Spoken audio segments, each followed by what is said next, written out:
Autre exemple, le 8 décembre, le chef de l'État prenait l'avion pour Alger où, non sans raison, il pouvait s'attendre à quelques manifestations d'hostilité de la part des colons. C'est vraisemblablement pour ce motif, pour calmer à l'avance les esprits les plus échauffés, que, le matin même, au départ du chef de l'État, un Algérien et un Marocain furent exécutés dans la cour de la Santé à Paris. En Algérie, si un officier coupable de meurtre était par hasard arrêté, il faisait immédiatement remarquer que tel chef comblé d'honneur avait commis impunément d'innommables, ou plutôt d'innombrables assassinats. Il prononçait son témoignage et était aussitôt libéré pour prix de son silence. Les victimes des tortures faisaient ainsi les frais de ce compromis perpétuel entre le gouvernement et, entre parenthèses, son armée.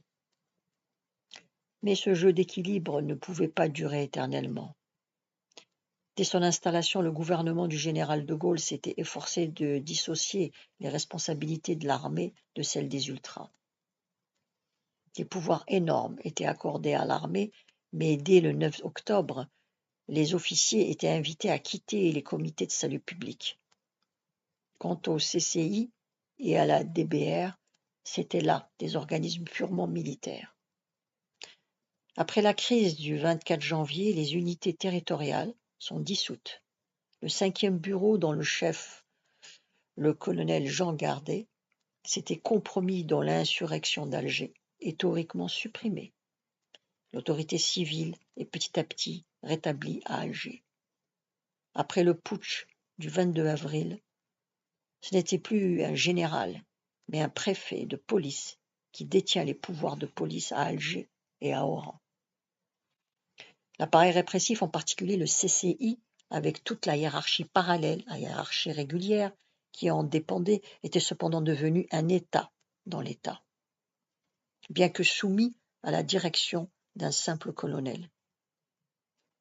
Si le CCI s'était contenté d'exercer son activité contre les musulmans, le gouvernement ne s'en serait pas plaint. Mais, comme la tendance, la vocation de tout État dans l'État est de devenir l'État tout court, la machine répressive devenait une machine à complot. Comment ces hommes, qui voyaient dans la pacification un symbole de patriotisme, qui n'avaient pas d'autre raison d'être, qui disposaient d'un énorme pouvoir, pouvaient-ils admettre l'évolution de la politique gaulliste, la conversion à l'inévitable indépendance de l'Algérie? Longtemps, ils se contentèrent de déclarations ambiguës, parfois habiles, parfois grossières. Le général de Gaulle parlait à Paris d'autodétermination.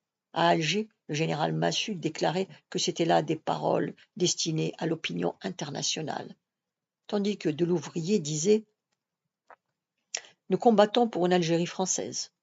Le jeu ne pouvait pas durer indéfiniment.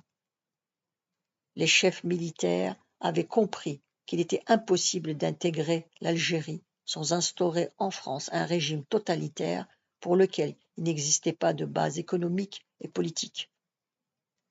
De ce côté, le gouvernement français découvrait peu à peu qu'en Algérie, il n'y avait que deux forces politiques, l'armée française et le FLN, et que s'il ne voulait pas voir la France soumise au même régime que l'Algérie, il lui fallait s'entendre à tout prix avec le FLN et renoncer au rêve d'une troisième force. Le gouvernement français ne condamna donc ni la torture ni les tortionnaires, mais s'employa à construire petit à petit les conditions politiques d'une négociation. Pendant ce temps, le désordre s'installait dans l'armée. En février 1961, un groupe d'officiers en exil et des ultras d'Alger créèrent l'OAS, autour du général Salan et de Pierre Lagaillarde. L'organisation clandestine trouva rapidement en Algérie des appuis techniques fournis par les cadres même du CCIA à Constantine. Par exemple, le commandant Rodier, titulaire, entre parenthèses, de la ferme améziane, et devient chef du réseau des plastiqueurs. Rien ne pourrait mieux mettre en évidence la solidarité fondamentale qui lie le tortionnaire au plastiqueur. Quand le carteron de généraux et le groupe d'officiers ambitieux, partisans et fanatiques, selon l'expression de De Gaulle, décident le 22 avril 1961 de passer à l'action, les hommes du CCI, grâce à leur liaison radio parfaitement autonome, permettent aux putschistes de s'emparer sans trop de difficulté des centres vitaux d'Alger. Le gouvernement général est pris par le premier régiment étranger de parachutistes, qui avait joué un rôle déterminant dans la bataille d'Alger. Le putsch du 22 avril eût-il réussi que la torture s'installait au pouvoir en France métropolitaine? Il avait échoué, et dès lors une scission brisa en deux l'appareil répressif. D'une part, l'OAS renoua l'alliance entre militaires et ultras, utilisa dans la mesure du possible les techniques employées en 1957 par le colonel Trinquier, encadra la population européenne et la rendit complice de la destruction physique de tous ceux qui résistaient et de la population musulmane indistinctement. De nombreux cadres de police se rangent nettement du côté de l'OAS, et les policiers envoyés par Paris pour reprendre la situation en main sont systématiquement supprimés.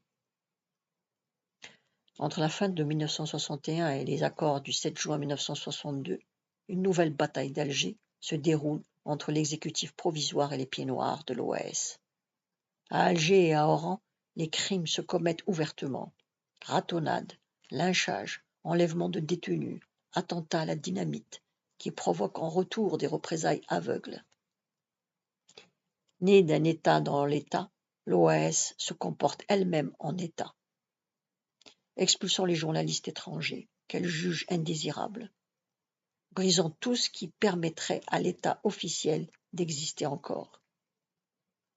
C'est ainsi que le 3 mars 1962, elle détruit le fichier de la police d'Alger.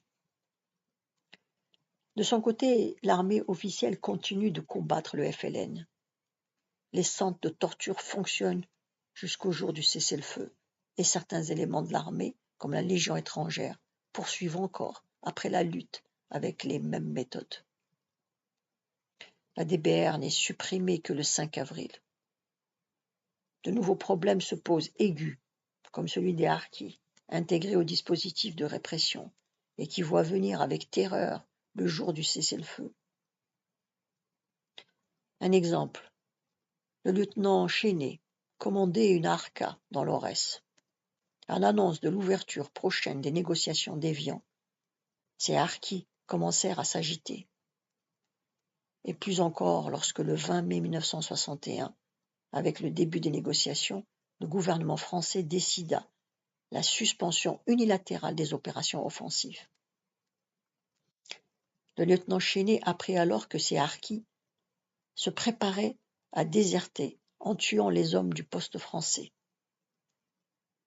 Pour rétablir l'ordre, il ne vit d'autre moyen que de laisser les harkis tuer 6 prisonniers sans intervenir. Mis aux arrêts de rigueur, il écrivit dans son rapport à ses supérieurs. Après ces faits, j'ai pu reprendre en main mes harkis, pour qui la preuve venait d'être faite que le FLN n'avait pas gagné et que je ne les abandonnerais pas. Les harkis furent quand même abandonnés. Après le cessez-le-feu, un petit nombre fut autorisé à se réfugier en France, tandis que les autres restaient sur place. Il semble qu'environ 10 000 d'entre eux aient été torturés, massacrés, entre le 19 mars et le 1er novembre 1962 par des soldats de l'ALN, par des paysans, trop longtemps terrorisés, ou par ces résistants qui se relèvent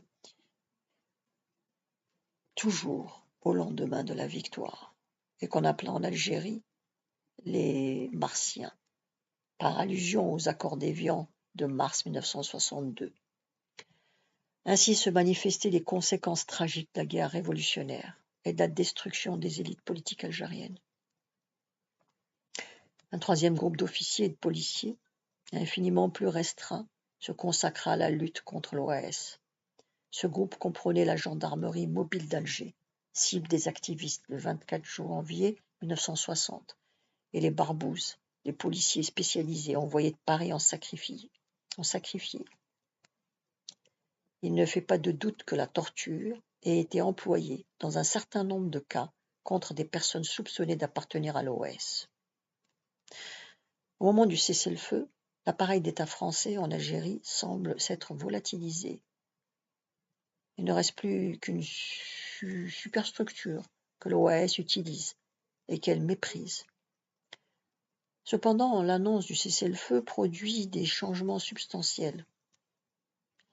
Il est vrai que le 26 mars 1962, les éléments de l'armée tirent rue d'Isly sur une foule européenne exactement comme si c'était agi de musulmans. Il est vrai qu'à Bab el-Oued, le quartier ultra d'Alger fut pendant quelques jours ratissé presque aussi impitoyablement que la Casbah en 1957. Il est vrai qu'à Oran, le général Katz s'efforce de contrebattre l'action de l'ORS. Mais en réalité, dans la plus grande partie du territoire algérien, l'armée fait une sorte de grève générale et observe une neutralité entre le FLN, maître du terrain, et l'OAS, puissamment armé et organisé, capable de détruire le potentiel économique du pays. Entre ces deux forces, l'accord du 7 juin 1962 établit un compromis provisoire dans lequel le gouvernement français se contente du rôle d'honnête courtier. Comment ne pas voir ce qu'il y avait d'humiliant dans un tel compromis pour ceux qui voulaient rétablir en Algérie l'autorité de l'État? Comment ne pas voir que c'est l'État français lui-même qui a créé les conditions de sa défaite, en laissant naître et se développer en pleine autonomie un appareil répressif qui avait pour instrument favori la torture. Le gouvernement français avait voulu faire régner l'ordre en jetant un voile sur la pratique systématique de la torture. Le désordre s'ensuivit, sans que la torture disparaisse pour autant. Si une telle politique avait su borner ses conséquences à l'Algérie, elle aurait eu une certaine cohérence. Mais il reste à voir si la Méditerranée a suffi à préserver la France de la gangrène. La suite demain. Vous pouvez vous abonner.